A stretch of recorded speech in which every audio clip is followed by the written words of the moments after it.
Queridos irmãos, a paz do Senhor. Tudo bem com vocês? Que a bênção do Senhor esteja sobre a vida de todos os irmãos que nos assistem. Eu sou o presbítero Josué Batista e você está conosco no canal Bereano Pentecostal, um canal voltado para o estudo da Palavra de Deus e para o desenvolvimento da vida cristã. Aqui você encontra conteúdos diversos para a sua edificação espiritual. Por isso, eu te convido a se inscrever no canal e a ativar o sininho das notificações para receber os nossos conteúdos. Semanalmente estamos aqui para fazer o estudo da lição da Escola Bíblica Dominical. E desta feita, mais uma vez, nos encontramos para esta finalidade. E hoje nós vamos estudar a lição de número 13. Chegamos, portanto, ao final do segundo trimestre do ano de 2024, em que temos estudado uma série de lições baseadas no tema A Carreira que nos está proposta, o caminho da salvação, santidade e perseverança para chegar ao céu. E hoje estamos aqui para estudar a lição de número 13, que tem como título A Cidade Celestial. E para estudar conosco, como os irmãos já sabem, o nosso método de estudo aqui é através da participação de um professor, de um mestre, de alguém dedicado à área do ensino. E não é a primeira vez que o nosso querido pastor Aurélio está conosco, né? E foi realmente o que sentimos de fazer, de convidá-lo para participar conosco do encerramento do trimestre, né, deste trimestre. E eu passo agora, irmão Aurélio, a palavra ao senhor para que o senhor possa saudar os irmãos e nós darmos início ao estudo de mais uma lição. Muito bem, a paz do Senhor a todos os ouvintes, todos os que estão aqui neste canal, que estão assistindo essas lives, esses estudos. Quero dizer que para mim é uma satisfação mais uma vez poder contribuir, somar aqui com nosso pastor Josué, e hoje nós iremos trabalhar com o último assunto, conforme já foi dito, a cidade celestial, e que é preciso a gente ler com muito cuidado, né? Porque tem coisas na Bíblia que há uma necessidade maior de se buscar a Deus, não é só ler e dizer o que está escrito, né? Tem a interpretação, se ela for equivocada, dá problema, né? Principalmente, pastor Josué, quando se trata de assuntos apocalípticos, né? Só para você ter uma ideia, você vê como é interessante, né? Essa dificuldade todinha que a gente observa e vê acontecendo nas igrejas, porque que um pensa de um jeito, outro pensa diferente, né? Assim, aquela coisa toda. Principalmente na internet nem se fala, né? É exatamente por quê? Porque geralmente existe pessoas que ela tira os seus estudos de diferentes correntes de interpretação. Só no livro do Apocalipse nós temos 4 linhas de pensamento diferentes. Existe aqueles, e olha que tem autores de livros, best-sellers, né? Que são chamados preteristas, aqueles que acreditam que tudo que tinha que acontecer no Apocalipse já aconteceu, não tem mais nada para acontecer. São os preteristas. Depois nós temos o que? A corrente idealista, né? Ou espiritualista, que é a mesma coisa, é aqueles que não literaliza nada. O Apocalipse tem nada literal, tudo é apenas simbólico, alegórico, é só para você aproveitar e fazer o que é certo, né? Aí temos os historicistas, que dizem que o Apocalipse está acontecendo, ele aconteceu, está acontecendo e ainda vai acontecer, né? Por isso, de vez em quando você vê pessoas dizendo, olha isso aqui é a quinta trombeta, não sei o quê. Não, esse é o historicista. É a linha de pensamento que acredita que o Apocalipse aconteceu, está acontecendo e vai ainda acontecer. E por último, nós temos a quarta e última linha, que é a linha futurista, que ensina que o livro do Apocalipse, aliás, as predições apocalípticas no futurismo ensina que a partir do arrebatamento da igreja é que começa a acontecer todo aquele negócio do capítulo 6 até o capítulo final da Bíblia ainda está por acontecer na futurista. É mais ou menos assim. Já vimos, né, que o pastor Aurélio é a pessoa certa para estar conosco, pois a lição que vamos estudar hoje é uma lição de cunho escatológico. Isso. E precisamos realmente de uma pessoa bem abalizada aqui, bem fundamentada, para que nos traga respostas, esclarecimentos dentro da nossa linha de interpretação, né? E vamos ao título da lição, mais uma vez, ao texto áureo e à verdade prática. E nos diz assim, o título da lição, a cidade celestial, o texto áureo, mas a nossa cidade está nos céus, donde também esperamos o Salvador, o Senhor Jesus Cristo. Filipenses 3:20. A verdade prática nos diz: a cidade celestial é o alvo de toda a nossa jornada, que se iniciou com o novo nascimento e se consumará com a entrada pelos portões celestiais. A leitura bíblica em classe encontra-se no livro do Apocalipse, no capítulo 21, versículos de 9 a 14 e capítulo 22, versículos de 1 a 5. Recomendamos a leitura aos irmãos, né? Aqui não vamos fazer, mas é muito importante a leitura e o estudo do texto base. Os objetivos da nossa lição, vou pedir aqui ao Maurélio para fazer a leitura dos objetivos, para a gente fazer aqui essa divisão. Ok, os objetivos, nós temos aqui os objetivos da lição. Vou lhe emprestar aqui minha revista. Isso, empresta aí que a minha ficou, não sei onde eu deixei de manhã. Mas nós temos aqui 3 objetivos, né? Primeiramente, o primeiro objetivo, com certeza você já deve ter visto, né? É conceituar o que é a ideia de paraíso, que é exatamente o que a gente vai argumentar aqui com mais detalhes, né? Segundo, explicar a eternidade como doutrina bíblica e como descrita no livro de Apocalipse. Também é outro assunto muito forte, falar sobre eternidade, né? Uma coisa que a gente nunca experimentou, nunca tivemos lá, nem sabemos como é que é, mas pela Bíblia a gente pode ter alguma compreensão, né, melhor. E por último, em terceiro lugar, conscientizar a respeito do estado final de todos os santos, né? Muito bem. Quer dizer, como é que vai ficar o final da igreja? Como será, né, o futuro da igreja? Como será o futuro? Okay. Muito bem. A palavra-chave é cidade. Isso, né? Cidade, é. E, irmão Aurélio, assim, a título de introdução, o senhor vai fazer a sua introdução, mas aqui nós brevemente, né, vamos abordar aqui, apresentar como será o nosso estudo. Eu sei. Nós estamos no encerramento de mais um trimestre, né? 13 lições com temas bem relevantes dentro dessa proposta aqui da CPAD e do comentarista, o pastor Osiel Gomes, a carreira que nos está proposta. Essa carreira, como bem diz a verdade prática, ela se iniciou com um novo nascimento. Isso. Ela se inicia para cada pessoa, né, para cada crente, no novo nascimento. É como uma trajetória de vida, né?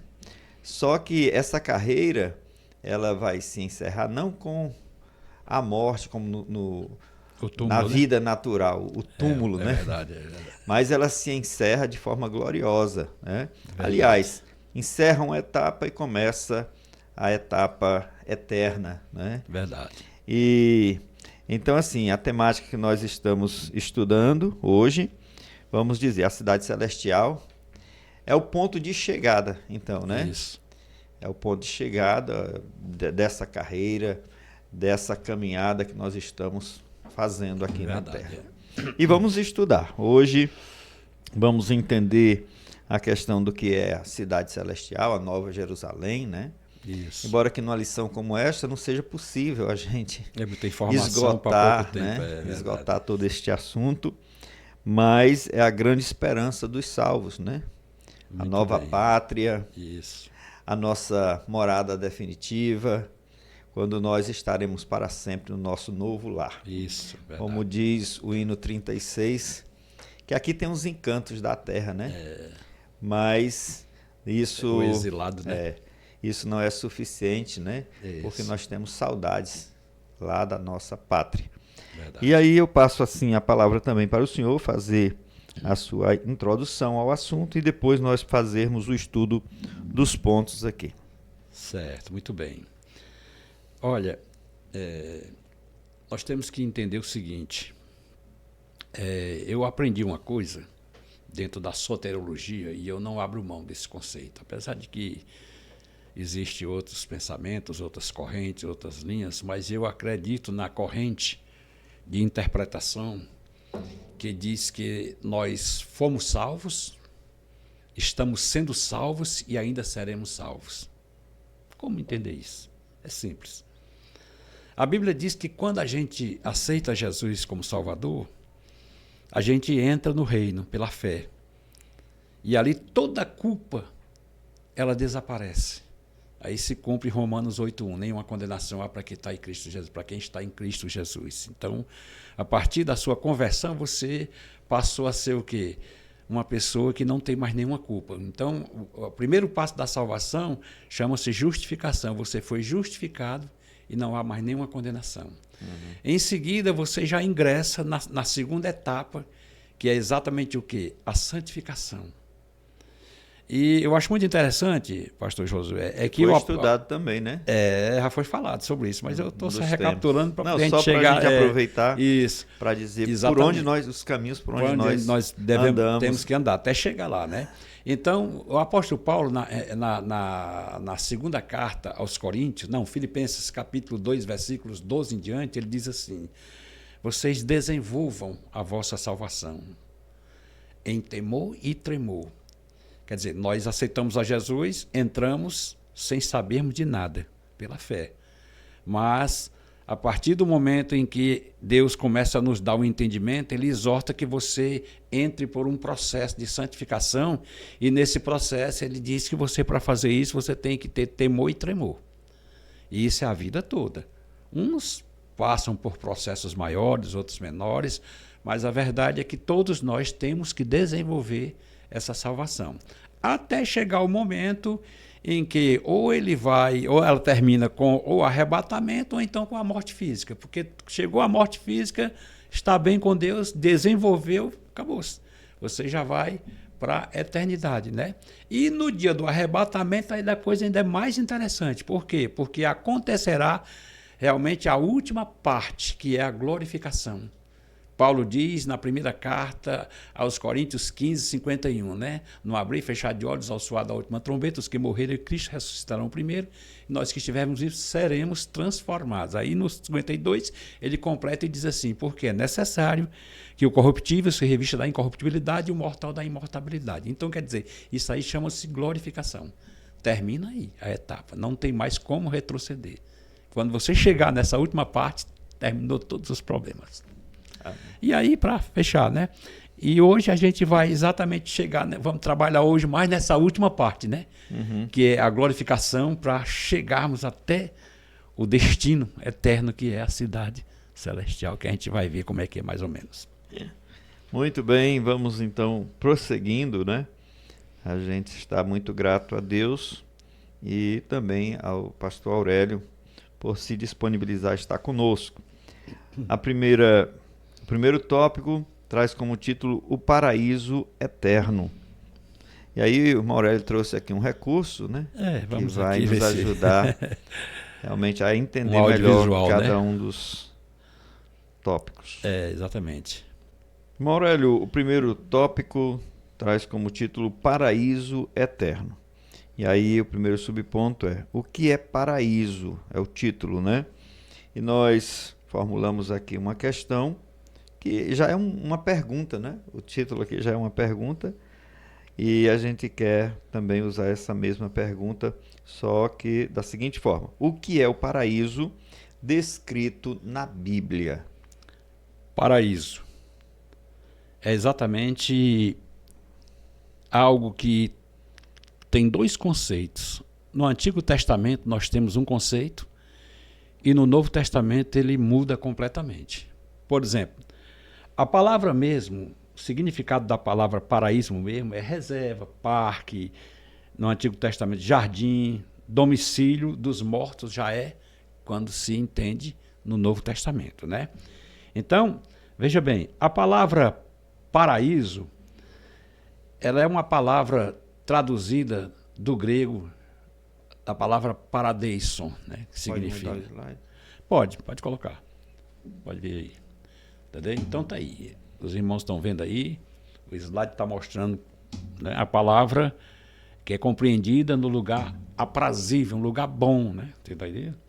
Passou no Velho Testamento essa palavra, paradisa, e para o hebraico pardes, e do grego paradeison, conforme você está vendo aí, e na Septuaginta significa, é o significado do jardim do Éden, né? Mas eu queria mostrar para vocês aqui como é que é no Novo Testamento e no Antigo Testamento o significado, o que é que significa. Então você pode passar o outro slide agora, pode passar. No Antigo Testamento, a palavra paraíso, entendeu aí? Ela é traduzida da palavra hebraica que tem por nome de pardes, significa pardes, né? Que é exatamente um bosque, que é jardim, mata, qualquer coisa assim, pomar, que eles entendiam, certo? Agora, pode passar o outro aí. Agora, veja bem, no Antigo Testamento, ela vai depender da maneira como alguém interpreta. Veja bem, aí você vai ver aqui que essa palavra hebraica, ela, como disse, ela tem significados de floresta, significado de um lugar interessante, aprazível, né? Aí você vê exatamente no livro de Neemias, você vai ver também no livro de Eclesiástico 2:5, Cantares 4:13, principalmente o livro de Cantares, que é um livro que usa muito uma visão pastoril, uma visão de animais, de floresta, aquela coisa toda. Então, o Antigo Testamento ele não entra diretamente nessa questão. Por quê? Porque ainda não havia uma revelação. E eu entendo que a Bíblia Sagrada é um livro que foi revelado progressivamente. Nós não podemos dizer assim, pronto, já encontrei aqui, li Gênesis. Não. Você tem que ler a Bíblia todinha para entender o que é que um está falando e o outro vai complementar, o outro vai ratificar cada vez mais, né? Entendeu aí? Então, no Antigo Testamento, você vai ver que eles se utilizam mais das palavras bosque, mata, jardim, e aí você está vendo aí, em Neemias, não vou nem ler porque você está vendo aí na tela, né? Em Neemias, em Eclesiástico e Cantares, ele vai falar exatamente de local onde tinha mata. Agora, passe para o outro slide e vamos ver o Novo Testamento, Antigo, vamos ver agora para o Novo Testamento. No Novo Testamento, olha o que é que diz no Novo Testamento, como é interessante. Já no Novo Testamento, nós vamos encontrar a palavra paraíso saindo dos lábios de Jesus, quando na cruz do Calvário ele disse para o ladrão, né, um dos ladrões que se arrependeu, ele disse, te digo que hoje estarás comigo no paraíso, entendeu? Então Lucas 23:43 está mostrando aqui que Jesus tinha esse lugar e o ladrão, tudo ao que parece, foi o primeiro ser humano, né, perdido a entrar nesse local, não é verdade? Entendeu?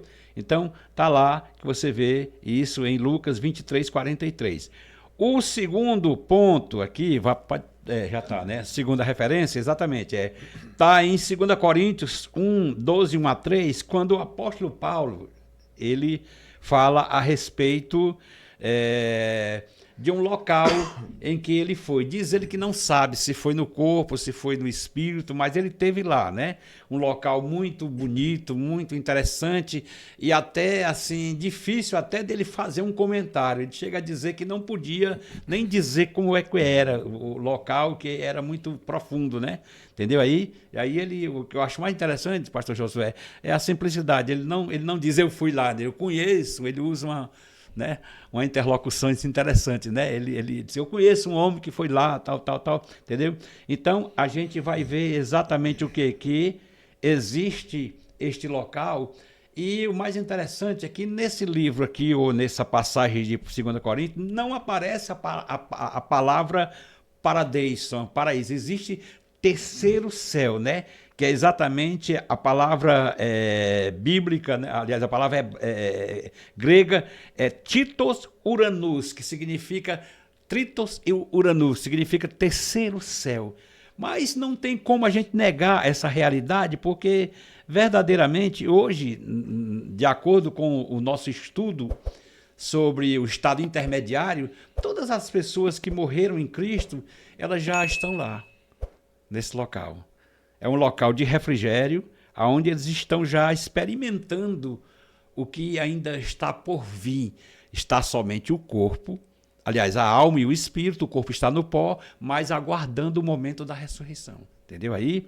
E em terceiro e último, você colocou já aí, né? Nós temos o que? Apocalipse 2,7, que ele diz assim: ó, o vencedor dar-lhe-ei que se alimente da árvore da vida que se encontra no paraíso de Deus. Então quer dizer que esse paraíso está lá.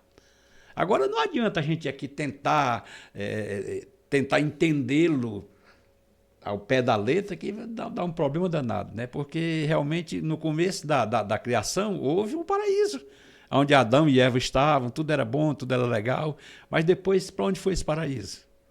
Deus tirou. Eles ficaram, né, à mercê agora das dificuldades, né? Deus transportou o paraíso. Deus transportou esse paraíso, né?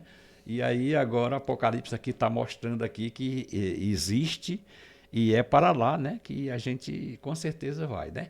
E aí o aprofundamento teológico ele vai aumentando, porque quando você vai andando, a Bíblia chega a dizer que agora é uma cidade, é um local mesmo, literal, não é nada simbólico não, né? Entendeu aí? Então é isso, viu, pessoal? É muita coisa que, se a gente fosse mesmo falar, talvez uma live dessa não desse para a gente falar só sobre o paraíso, que não era difícil, né? Mas é o que a gente pode informar, né? É que existe, é um local que está além da nossa compreensão. É no céu, né? O paraíso. No céu. É uma dimensão que não é essa aqui, entendeu aí? Mas que um dia vai haver assim, ela vai se fundir com a vida física, vai assim ficar muito próximo, como era, que eu acredito que era no início, antes do pecado. O céu deveria estar bem pertinho da terra. Aí o pecado afastou.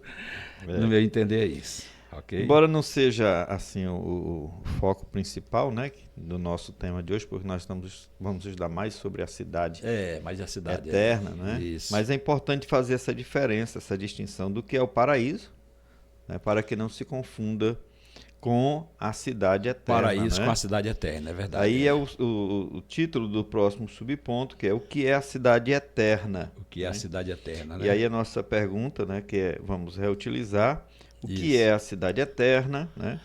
A Nova Jerusalém. Isso. Será que ela é real ou se ela é simbólica? E se já tem alguém morando nela ou se ela será inaugurada só na eternidade? É muito interessante, né? Porque já até me perguntaram pessoas, alunos mesmo, mas professor, e como é que fica Enoque e Elias? Eles já estão lá? Já? Bom, ali é algo misterioso, nós não sabemos. Sabemos que ele está em outra dimensão, Enoque e Elias. Sabemos que eles não passaram pelo processo da morte.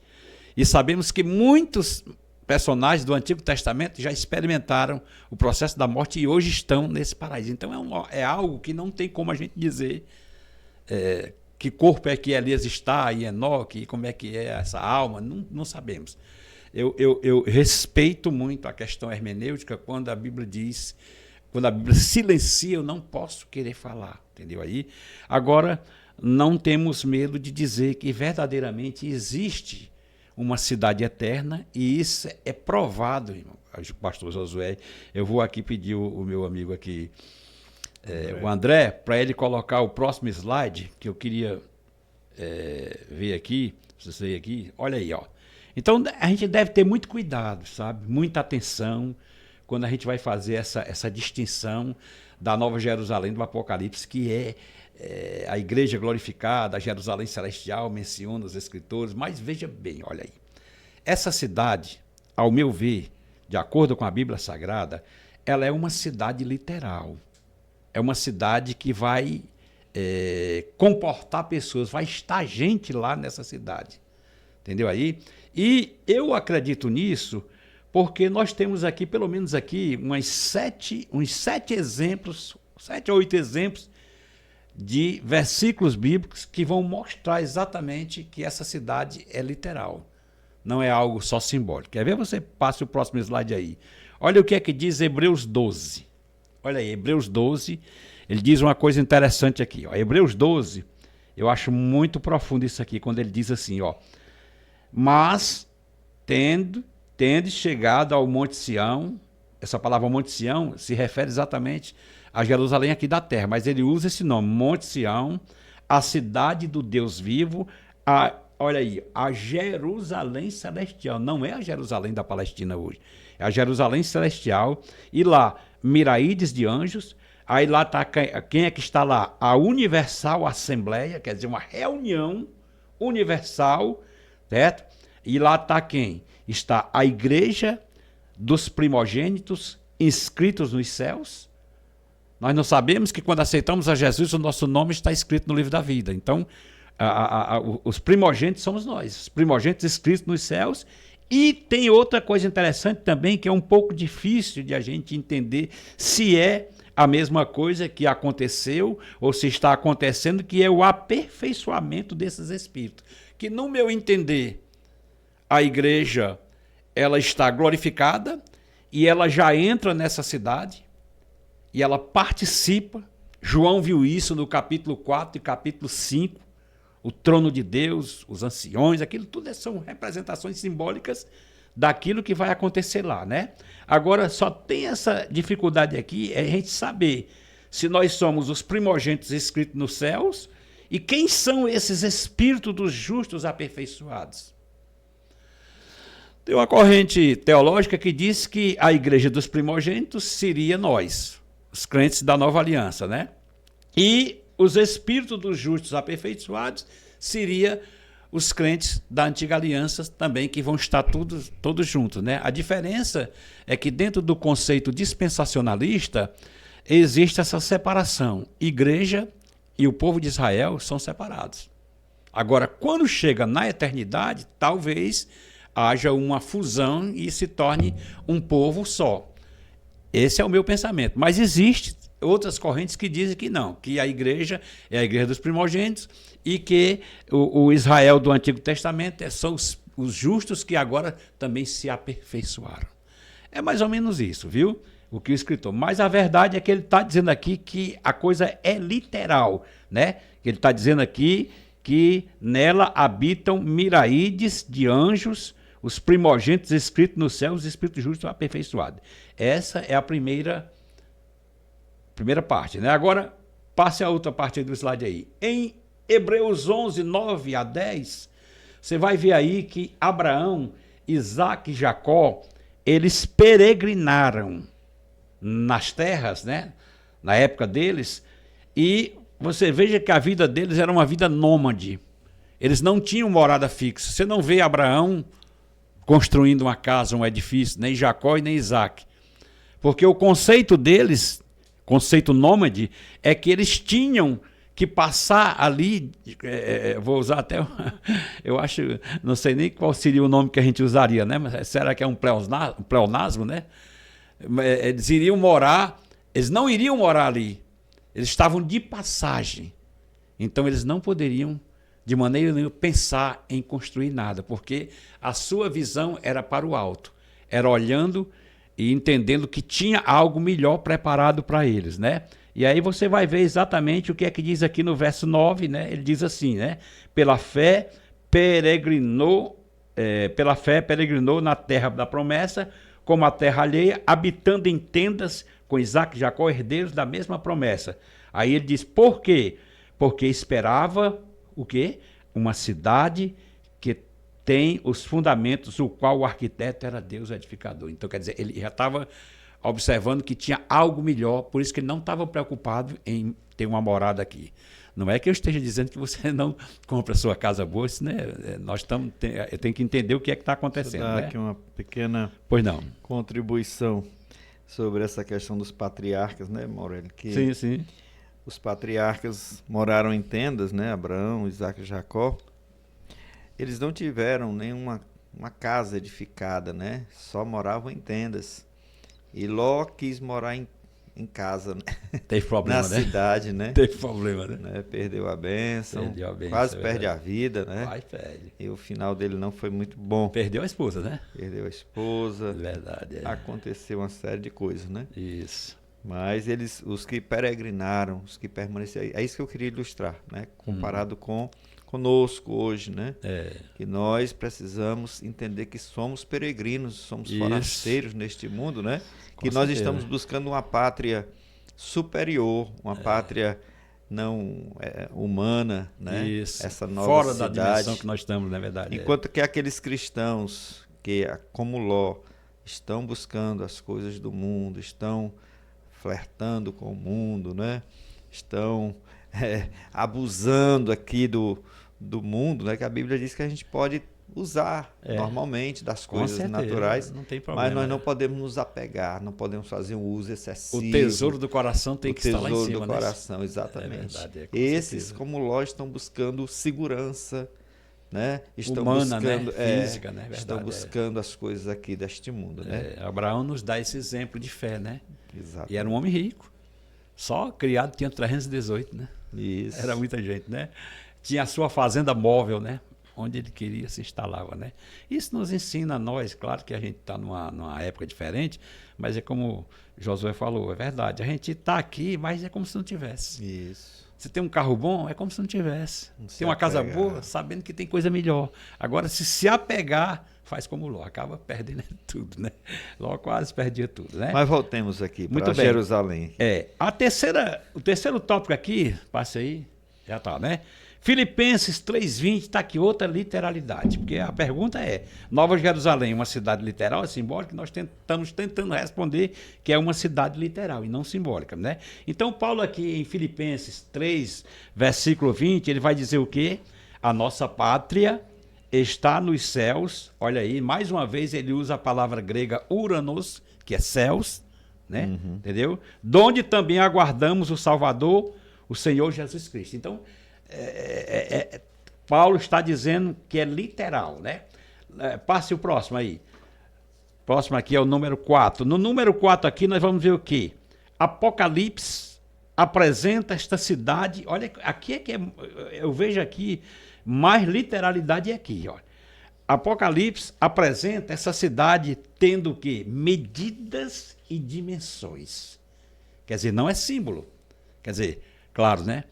Quem é da corrente espiritualista acredita que é só símbolo, mas não é literal. Aqui Paulo está dizendo aqui, João está dizendo aqui em Apocalipse que essa cidade ela tem medidas, ela tem dimensões, tem pedras preciosas, tem rua e um bocado de coisa lá, né? E até medidas são exatas, não é verdade? Se você for na Bíblia, você vai ver aí em Apocalipse 21:16, ele diz que a cidade era quadrangular. Olha, veja bem, ó, quadrangular, e o seu comprimento era igual à sua altura e largura. Tudo era como se fosse um cubo. Entendeu aí? E tá lá a cidade, né? Entendeu? E mediu essa cidade, e essa cidade tinha 12.000 estádios de comprimento.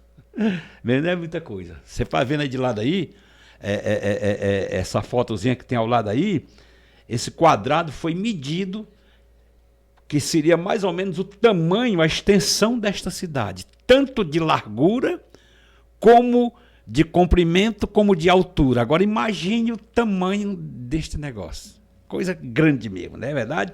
E aí, para você entender o tamanho, você tem que fazer essa multiplicação que está aí ao lado, né? Você pega faz esse cálculo aí, é a medida chamada medida cúbica, né?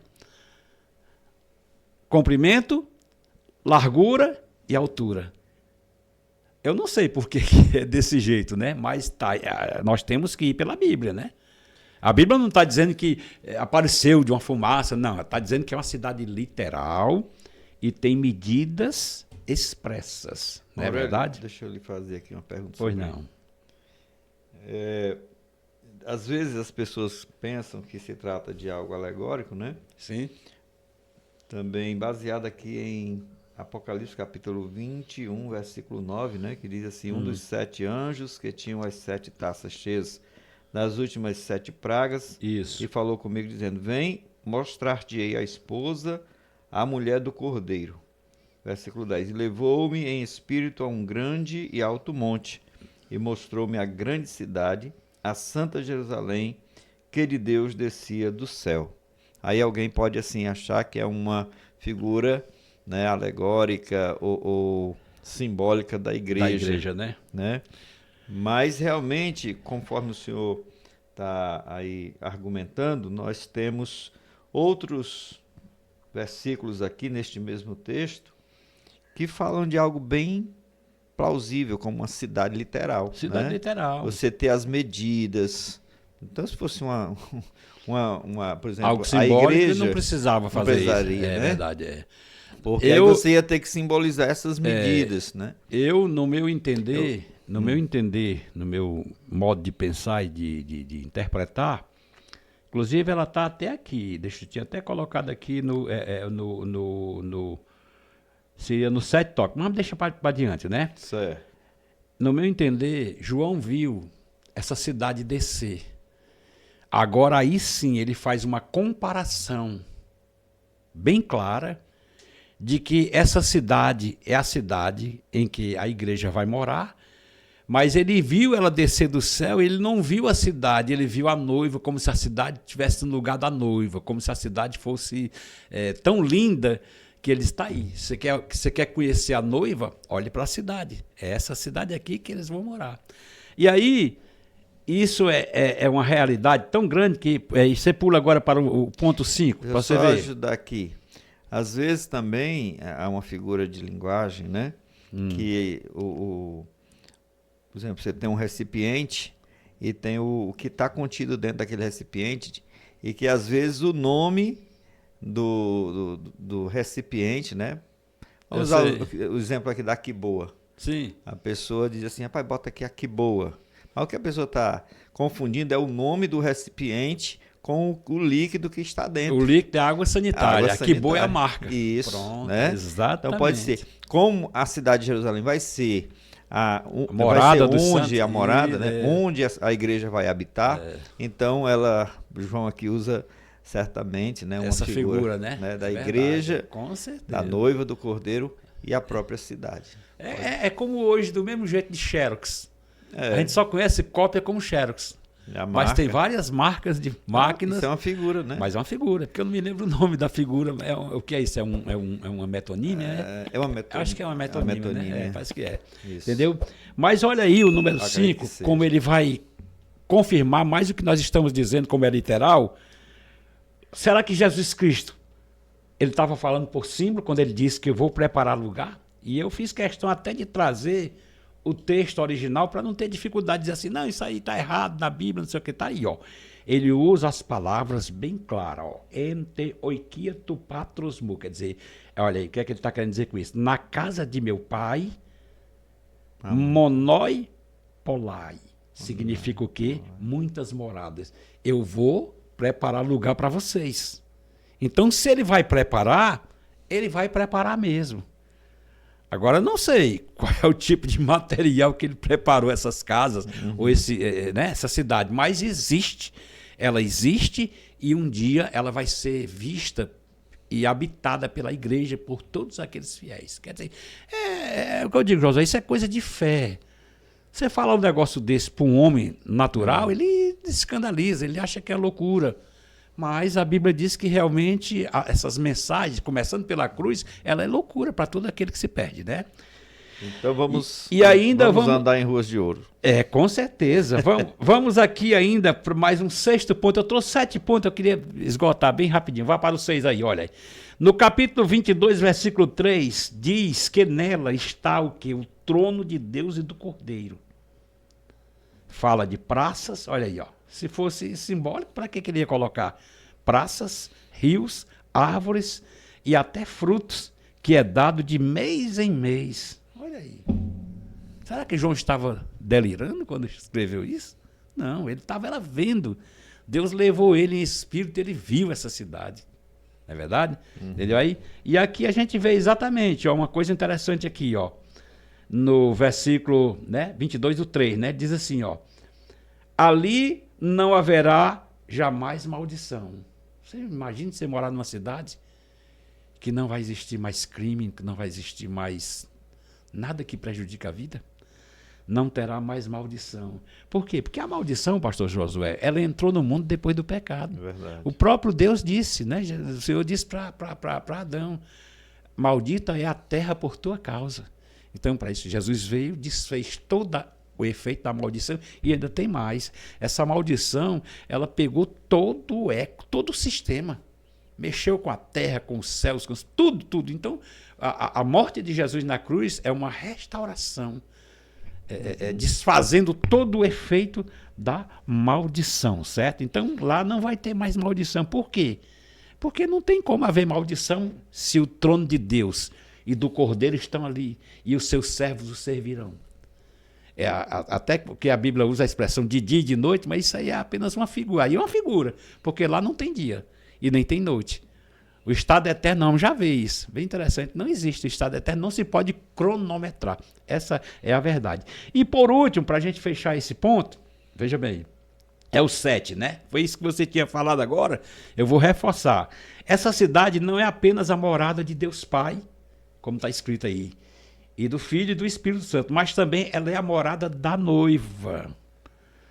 É uma honra muito grande, meu irmão. Você não, meu amado, você não pode nem imaginar o que é essa cidade e quem são essas pessoas que vão estar ali. Ao lado do Deus Todo-Poderoso, ao lado do Cordeiro, aquele que morreu por nós, haverá uma interação. Eu não posso explicar para você, que é difícil, assim, com a nossa mente, é difícil até de a gente assimilar, mas você pode imaginar você estar na presença do Todo-Poderoso. Ah, não me pergunte se tem 2 tronos, eu não sei. Eu só sei que Deus estará lá. O Deus vivo, o Deus da Bíblia, o Deus que nós pregamos, ele vai estar lá. E o mais interessante, pode aqui que nós verão o seu rosto, verão o seu rosto, face a face. E o mais interessante, essa figura aqui que você está vendo aqui ao lado, a igreja, ela entra nessa dimensão mais ou menos como essa noiva. Você pode imaginar o que é uma honra de uma noiva? Coisa que quase não está mais existindo hoje, né? O povo nem dificilmente você vê falar no noivado. Mas um noivado é o quê? É o começo do casamento, é a preparação, né? E essa noiva aí é exatamente, aí sim é onde entram as representações simbólicas, o simbolismo. Essa noiva aí representa toda a igreja que Jesus comprou, o rei está lá esperando a chegada dela. Então é isso que vai acontecer no arrebatamento. Seremos levados, glorificados, receberemos nosso galardão no tribunal de Cristo e de lá estaremos com o Senhor e seremos recebidos como se fosse um homem que trouxe a sua noiva, que trouxe a sua esposa para morar com ele. Aí sim, a gente tem que ter essa compreensão. Aonde é que é simbolismo e aonde é que é literal. Mas eu estou falando que é literal a cidade e é literal a nossa morada lá, porque essa noiva representa todos os cristãos que creram na salvação em Cristo e Jesus ama todos eles de uma maneira igual, todos, está entendendo? E aí é um assunto ainda mais... Tudo bem. E aí, eu até, desculpa eu estar assim falando, mas a gente tirou esse material todo, há muito tempo que a gente tem esse material, este livro, certo? Escatologia teológica, uma sistemática de assuntos, né? Então tem muita coisa aqui que a gente tirou dele, aproveitou para... né? Mas quem tiver interesse, um dia é só nos procurar que a gente tem. Mostra aqui, Morelli. Pronto, pode mostrar aí. Qual câmera, André? Pronto, está aí. Pronto, mostra aí. O senhor está melhor, mais de frente aí com a câmera. Pronto, tá aí. Ah, tá aqui, pronto. Então esse material aqui, a gente já faz alguns anos que a gente elaborou, e até porque foi uma das primeiras coisas que eu me dediquei na minha vida de cristão, foi gostar da escatologia. Mas eu tinha muito medo, eu sempre fui temente, eu nunca gostei de me aprofundar como muita gente se aprofunda, não. Eu tinha aquele receio, mas Deus me concedeu essa bênção de poder escrever. Esse livro são quase 200 páginas, né? Simplesinho, mas ajuda muitos alunos, muita gente já adquiriu esse livro. Está né? me vendo aí também? Está mostrando? Muito bem. Irmãos, até pedir perdão aqui ao pastor Aurélio, que eu esqueci de dar aqui as referências do pastor Aurélio. Né? Ele é teólogo, ele é o diretor da nossa escola de educação teológica. Boa Semente. A Escola de Educação Teológica Boa Semente, aqui da Assembleia de Deus de Maracanaú, uma escola já com mais de 10 anos, né, Morelli? 10 anos já? de existência, 13 anos. Vai 13 fazer agora, anos, né? Dia 7 Já de fevereiro, formou, agora vamos fazer 13 anos. Já formou Muita gente. né? 3 Muitas turmas de bacharel e incontáveis Inclusive turmas eu, de... né? e você é um fruto dela, né? E incontáveis turmas de médio. E até base nós tivemos. A gente deixou mais o base porque não estava, né? Tendo a procura, né? Não tendo muita procura. Mas é isso aí. Pronto. Então, assim, tá corrigida aqui a minha falha. Nada, que é isso, tá tudo bem. É muito importante, né? Quando as pessoas vêm aqui, a gente possa dar as referências Isso. para que os irmãos saibam que não se trata de um leigo, né? Mas de uma pessoa que realmente está qualificada para trazer o ensino sobre aquele assunto proposto, né? Podemos prosseguir, Maurélio? Pois não. Encerrou aqui? Essa parte aí. Muito bem. Nós vamos então ao terceiro e último tópico desse ponto, né? Que é quando a eternidade começará. Só revisando, nós falamos no primeiro tópico sobre o paraíso, né? No segundo sobre a cidade eterna, distinguindo agora, aí, né? É importante fazer essa distinção. E aí nós vamos ter aqui um tópico que vai ser aprofundado depois, é quando a eternidade começará. Bom, e a pergunta é quando começará a eternidade, né? E aí a pergunta é lá, nessa época, ninguém morre mais, quem adentrar... Vamos já chegar lá. Vamos lá. Em primeiro lugar, a gente, quando a eternidade começará, deveríamos colocar uma aspasinha em começará, porque já está dizendo, o estado eterno não tem começo e nem fim. Se nós formos diretamente para a palavra, né? Palavra eterna, né?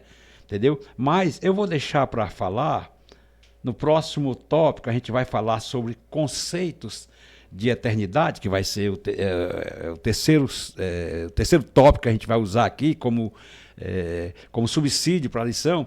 Mas, veja bem, respondendo a pergunta, né? Então, essa eternidade, para nós, ela vai começar depois da glorificação.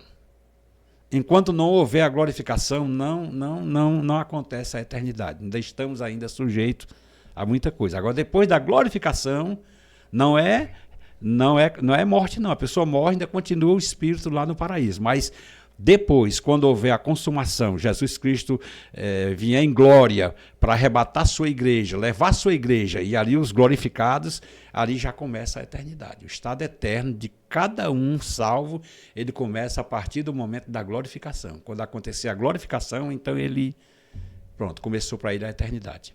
Certo? E aí eu não vou me estender muito nesse ponto, porque eu queria entrar agora nesse segundo capítulo aqui, né? Que é exatamente o estado eterno e perfeito. Aí a gente vai adentrar com mais detalhes sobre a questão da eternidade, ok? Certo. Aí vamos então à sinopse do primeiro ponto, né? Que é o paraíso e a nova Jerusalém como realidades eternas do céu. O segundo ponto é o eterno e perfeito estado. O primeiro subponto é perdão, irmãos. O estado perfeito à luz da doutrina bíblica. Pronto, tá certo? Isso. E a nossa questão aqui para a gente começar a entender melhor é como a Bíblia descreve esse tempo em que o propósito original de Deus será restaurado. O estado perfeito à luz das Escrituras. Muito bem, né? Bíblica. É verdade. Então, você pode observar, como está escrito aqui na própria revista, né? De Gênesis a Apocalipse, há um propósito sobre essa consumação. Tem slide aí? Tem slide? Tem, vamos já passar. Já há até quem diga, e eu até concordo, que na Bíblia existe 2 Gênesis. O Gênesis o primeiro Gênesis, que é a criação, e o segundo Gênesis, que está no final do livro de Apocalipse, a nova criação. Na primeira criação, houve o pecado. Os 2 últimos capítulos. Né? Mas, para a gente ilustrar melhor essa questão, né, da eternidade, precisa a gente também observar que existem pensadores que nos ajudaram muito a entender esse conceito, né? Então eu queria que você botasse aí agora o subsídio 3, né? Vai ser agora, pronto, conceito de eternidade, né? Você vê a palavra aí, a eternitatem e do grego aion são palavras usadas, né? Você sabe que a nossa Bíblia, geralmente ela é traduzida do latim ou traduzida do grego. Quando é do latim, é essa outra, a eternitatem. E quando é do grego, aiona, né? Então, significa o quê? De uma maneira geral, é uma existência absoluta sem qualquer contingências em relação ao tempo. Pronto. Então, lá não mais haver cronômetro. Apesar de relógio. Pronto. Alguém até usa, né, o conceito existe dois conceitos de tempo, né? Um é o Cronos e o outro é o Kairos, né? Alguém diz assim, a partir daí é o Kairos, né? Eu não sei se não vou poder entrar muito nessa questão não, né? Mas o que eu posso dizer para vocês é o seguinte, como está aí grifado, o conceito cristão de eternidade sempre esteve presente na vida de muitos pensadores cristãos. Quer dizer que não é algo novo, né? Não é uma teologia nova que apareceu agora, não. Isso aí vem de longas datas, né? E aí nós podemos entender que o tempo, conforme está escrito, você está vendo aí, o tempo veio a existir dentro de uma fenda. É como se na eternidade Deus resolvesse agora abrir aqui uma fenda. Por isso que Jesus ele chega a dizer, eu sou o alfa e o ômega, o princípio e o fim de todas as coisas, né? Então, falando sobre o tempo, né? Então é como Deus abrindo uma fenda no tempo, e aí Deus cria todas essas coisas que a gente já conhece na Bíblia Sagrada. Aí chega um dia que tudo é restaurado, porque a queda acabou com tudo. Então, depois da restauração, aí essa fenda desaparece e tudo volta a ser como antes, eterno, né? Mas para a gente entender melhor, eu tive assim o cuidado de pesquisar, e está nesse livro, viu? De escatologia. Puxa aí o próximo aí, André. Olha aí como é interessante. Olha o que é que diz Tomás de Aquino sobre a eternidade. Está aí, Tomás de Aquino, muito conhecido. Ele diz que a eternidade, olha o que é que ele diz, a eternidade é a posse ao mesmo tempo total e perfeita de uma vida sem limites. Portanto, a eternidade é o quê? Um presente imutável que existe em todos os tempos. Quer dizer, dá para entender com a mente humana um negócio desse? Isso é filosofia pura, mas bíblica. Então, Tomás de Aquino, ele já tinha esse conceito de eternidade e ele passa para nós. Agora, veja aí agora, J. Benger. Olha o que é que J. Benger diz aqui, o próximo. Olha aí o que é que Benger diz. Ele diz o seguinte, aqui ele já usa um conceito diferente, mas tudo com respeito à eternidade, ó. Ele separava a graça e o terror, porque hoje nós estamos vivendo uma época, pastor Josué, que as pessoas não estão mais pregando a doutrina do inferno com medo. Não, o negócio de Deus é amor. Que é isso, rapaz? Deus é amor. Mas olha aí o que é que Benger diz. Ele separava a graça do terror. Ele sabia que existia a graça, mas se você despreza a graça, viu o terror. Aí o que é que ele diz? Ó, o pensamento da eternidade delícia particularmente os que têm certeza da graça, enquanto outros... porque cortou aqui, não foi? A outros aterroriza. A outros aterroriza. Pronto, olha aí. Por isso que você vê as pessoas, quem não tem essa esperança como nós, eles não gostam de falar sobre isso. Não, morreu, é com Deus. Deus faça o que ele quiser. Não é Deus fazer o que ele quiser. Já está tudo preparado. Você é quem decide para onde você quer ir, né? Essa é a graça que a gente, né? O Senhor está lá para nos ajudar. Agora, olha aí agora, veja o que é que diz aqui Thomas Aston. O que é que ele dizia aqui? Ele concordava com Benger e usou outras palavras e eu acho interessante isso aqui. Ó. A eternidade para o fiel é um dia que não tem crepúsculo. E para o incrédulo, uma noite sem alvorada. Eita, meu Deus do céu. Já pensou? Você entendeu como é forte aí? Quer dizer, para o fiel é um crepúsculo. É o início, né? É o início, né? Você sabe que está escuro hoje, mas amanhã vai clarear o dia, né? Agora, para o descrente. É por isso que você vê muitas vezes, pastor Josué, quando às vezes em alguns velórios, hoje desapareceu mais, mas o medo que as pessoas têm. Eu me lembro, eu tinha uma tia que ela não passava nem perto de um cemitério com medo. Entendeu aí? Entendeu? Então, veja bem, ele está dizendo que para o incrédulo é uma noite que não tem alvorada. Quer dizer, a noite toda no escuro, porque quando você está à noite, mas você sempre lembra, não, hoje está escuro agora, mas amanhã cedo começa um novo dia. Agora imagine você está num local que não tem mais retorno. Olha aqui mais outro interessante aqui. Richard Cecil, ele exortava com respeito ao cuidado com o futuro do ser humano. Ó. Tudo isso aqui nós estamos trabalhando com a eternidade. Ó. Tratamos, olha isso, como isso é verdade. Tratamos as coisas presentes e sensíveis como realidades, e as futuras e eternas como se fossem fábulas, quando deveríamos fazer o contrário. Mas é uma verdade. É uma grande verdade hoje. As coisas materiais, as coisas dessa vida, a gente trata com muita sensibilidade, mas quando se trata da eterna, leva na brincadeira. Não, é só... Não sei. Não sei, eu acho que não. Deus é que sabe. Deus é que sabe. Não, não é desse jeito, né? Aí temos aqui o último aqui para a gente terminar e entrar em outro ponto. John Wesley.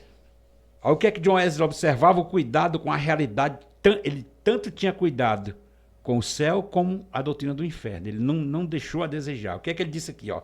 Desejo ter sempre diante dos meus olhos tanto o céu como o inferno, enquanto permaneço...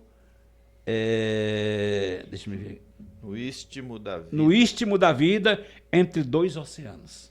Olha aí, rapaz. Quer dizer, eles tinham... Quer dizer, são pessoas daquela época que não tinham o recurso que nós temos hoje, de conhecimento assim, de pesquisa, mas eles eram pessoas meditativas, eram pessoas que elucubravam, né? Liam, oravam, e ali Deus dava a revelação. Ele não deu a João. Por que não poderia dar aos outros, não é verdade? Entendeu? Então, meus amados, falar sobre a eternidade, nós temos que usar exatamente esses termos, né? Que é difícil você adentrar num conceito que a Bíblia não está dizendo como é que é. A gente está tentando aqui trazer aqui com mais racionalidade essa coisa, né? Entendeu aí? Onde é que nós estamos, Josué, agora? O segundo tópico agora. O segundo tópico. O estado perfeito à luz de Apocalipse. 22. Apocalipse 22, 1 a 5, né? Certo. Aí eu quero aqui trazer a perguntinha. Vai lá. E aí eu vou fazer um desafio aqui para o professor. Se souber, o comentarista coloca como símbolos, né? O rio da vida, a árvore da vida. E aí eu pergunto para o irmão Aurélio se eles são simbólicos ou se são reais. Porque assim como aqui a cidade, a gente está tratando dela como real, isso. Por que seriam simbólicos, né? É o que o comentarista, eu entendi assim, né? Quando ele diz que traz alguns símbolos, o livro de Apocalipse traz alguns símbolos que descrevem de maneira mais vívida o divino estado perfeito de todas as coisas. São símbolos que comunicam a singularidade desse novo estado. Um rio, a árvore, a ausência de males, a presença de Deus. E a minha pergunta né, se são simbólicos ou se são reais, né, e que outras figuras são usadas por João para descrever a eternidade com Deus. Eu posso entender e dizer para você que está ouvindo a gente que o estado eterno é a perfeição daquilo que nós temos aqui à nossa vista, né? Por exemplo, alguém já me perguntou se realmente lá no céu a cidade é de ouro, será que as ruas são de ouro mesmo? Uhum. Então, o que é que eu posso dizer? O que eu posso dizer é que não é um símbolo, é uma realidade. Ora, se o ouro aqui na Terra é o metal mais precioso, e se a Bíblia diz que lá no céu a cidade é de ouro, então lá com certeza o que vai ter lá é mais precioso do que o ouro. Se o ouro aqui vale alguma coisa, imagine nesse estado eterno. Outra coisa também, ele fala sobre árvore, né? Essas coisas tudinho. Eu não sei, eu não posso dizer se nessa cidade vai ter árvores como é as nossas árvores aqui. Mas a realidade é que a Bíblia diz que lá haverá frutos. Eu não sei que tipo de árvore é essa que tem lá, se é como as nossas aqui, mas ela vai frutificar. E quando nós chegarmos nesse estado eterno, vai ter coisas que a nossa mente só vai se abrir lá. Hoje não adianta a gente querer. Por isso que o apóstolo Paulo diz que as coisas que a gente nunca ouviu nem viu estão reservadas. Então não adianta eu querer aqui especular, não adianta eu querer dizer que não, eu vi no céu, Deus me revelou um móvel que tinha não sei quantas gavetas. Eu não sou muito chegado a esse tipo de coisa não, sabe? Eu acho que é superior. tudo é porque superior. O certo? livro, o livro de Apocalipse, ele traz muitos símbolos, muitas Não, ele tem figuras, muitos né? símbolos, E aí, às vezes, os Só que a comentaristas gente ficam... tem, só que a gente não pode colocar símbolo aonde é literal. Às vezes uma coisa ela é literal, mas ela é apresentada na Bíblia de maneira simbólica. Né? Isso não está dizendo que não é literal, não. Agora ela está sendo apresentada como um símbolo de alguma coisa mais superior, uma coisa superior àquilo. É isso que eu entendo, né? Uhum. Então, a árvore, né? Por exemplo, esse rio, né? Você viu aí, né? Falando de rio, né? Será que tem um rio? Mas a Bíblia diz que o rio corre do trono do Cordeiro. E ali, né? Eu não sei se lá no céu, se nessa cidade, vai ter esse rio como a gente vê aqui. Mas uma coisa eu sei, se um rio aqui, ele irriga, ele traz vida. É tanto que você vê que no Egito, o Nilo era conhecido o quê? Como a dádiva dos deuses. Uhum. Por quê? Porque lá toda a criação, tudo dependia daquelas águas. Então, no meu entender, do trono de Deus corre esse rio no sentido de que Deus suprirá todas as nossas necessidades. A gente vai ver lá na frente, no último tópico, a gente vai falar com mais detalhes, como será a vida na eternidade? Como será que nós vamos viver? Será que lá vamos ficar só tocando harpa, blim-blam, 24 horas por dia? Vamos ver se é assim, né? Entendeu aí? Então, olha, a vida eterna, ela é descrita como tendo árvore, certo? Outra coisa, sem mal. Isso aí a gente sabe, não existe mal. Onde Deus está, o mal não prevalece, de maneira nenhuma, né? Uhum. Não haverá mais maldição, tá? Como a gente leu agora há pouco, 22:3, né? E outra coisa, o mais importante e o mais forte que eu acho, é que, conforme está escrito na própria revista, você está vendo aí, a vida eterna na presença de Deus. Será que nós estando na presença de Deus, haverá alguma falta? Alguma falha? Não pode. E tem mais, conforme está na revista, aí você está vendo aí, quem tem a revista, está acompanhando, sabe. Contemplaremos Deus face a face, rapaz. Você já pensou, você vai olhar e ver a cor dos olhos de Deus, a boca de Deus, como é que é Deus? É forte, né? Entendeu aí? Tá lá, Apocalipse é muito claro, né? Contemplaremos Deus face a face, a sua presença será a nossa luz para sempre. Olha que coisa interessante. Por isso que a Bíblia diz, pastor José, que lá não precisa de lâmpada, lá não tem sol, porque o brilho do próprio Deus, que reflete em nós seremos um bocado de luzeiros pequenos, recebendo o reflexo do sol maior. Você vê que a estrela recebe o quê? A luz do sol. Uhum. Não é verdade? Para a noite ela refletir. Assim seremos nós, seremos como estrelas. Refletindo, né, a luz poderosa de Deus que representa o sol, né? E o mais glorioso, né? Que nós vamos... porque sempre isso foi o desejo de Deus, habitar com o homem, habitar, né? Com o homem. O homem foi que expulsou Deus, né? O homem Seu foi pecado, que rejeitou e criou um abismo entre Deus e ele, né? Que foi através do pecado, né? Mas quando ali quando Deus separa Israel e a nação vai ao deserto e Deus manda fazer o tabernáculo ali em Êxodo 25. Tudo ali era trazendo a restauração. Deus inicia, né? Quando ele diz assim, olha, constrói um tabernáculo para que eu habite no meio de vocês. Ou seja, eu quero uma tenda no meio do povo, né? Uma casa igual vocês têm, eu quero uma para mim. E aí, depois, Jesus disse, lá em João 14, né? Que... não se turbe o vosso coração, crede em Deus, crede também em mim. Na casa do Pai há muitas moradas. Se não fosse assim, eu vos teria dito, né? Vou preparar-vos lugar, e quando eu for e vos preparar lugar, virei outra vez e vos levarei para mim mesmo, para que onde eu esteja, estejais vós também. Ou seja, vai se cumprir esse momento, e é nessa cidade, né? Sim. Em que nós moraremos diretamente com o Senhor e veremos a sua face, né? Estaremos ali lado a lado com Ele, contemplando o Senhor. Vai ser maravilhoso demais. É maravilhoso demais, rapaz. É muita coisa linda que você nem pode imaginar a grandeza. Maravilhoso, né? Demais. É como você disse, no deserto ali, Deus começou a ensaiar como é que é a eternidade. Aquele que tinha sido quebrado no Éden, né? Onde Deus estava com o homem. Deus começa a se aproximar novamente usando figuras como o tabernáculo. Quando você estuda sobre o tabernáculo, a gente estuda o Pentateuco, não é outra coisa, não. O tabernáculo é a figura real de Deus. Porque a cidade eterna, essa nova cidade, Nova Jerusalém, ela vai ser o tabernáculo de Deus com os homens. Exatamente. Nós vamos morar no Santo dos Santos. Isso, exatamente. Nós vamos morar no Santo dos Santos, né? Vamos morar junto com ele. Aquele véu que Aí você vê que separa ali, aí já tem o quê? Os sacerdotes, a outra parte, aí tem o átrio. Porque no final de tudo, Josué, no meu entendimento, vai ter céu e terra. Novos céus e nova terra significa, não é que vai ter um novo céu, o céu sempre existiu, mas uma restauração desses céus que estão todos contaminados com os demônios, com tanta coisa. A própria terra geme com dores de parto, né? Então, quando isso tudo for restaurado, aí sim, meu irmão, purificado. Aí céu e terra vai ser como no início, no começo, o Jardim do Éden, né? Deus estaria ali todo dia ali vendo o homem.